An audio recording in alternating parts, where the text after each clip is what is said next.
ఈ లోకం ఒక మాయని తెలుసుకున్నాను.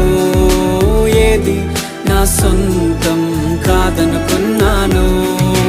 తప్పిపోయిన కుమారుని నేనైతే నా కొరకై నిరీక్షించే తండ్రి నా యేసు.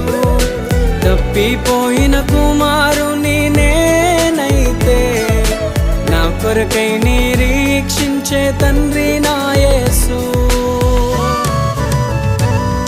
ఈ లోకమంతా నేను వెతకినా నాకు లేదయ్యా ఎక్కడా ఆనందం. నీ సన్నిధిలో ఒక్క క్షణం గడిపినా నా హృదయం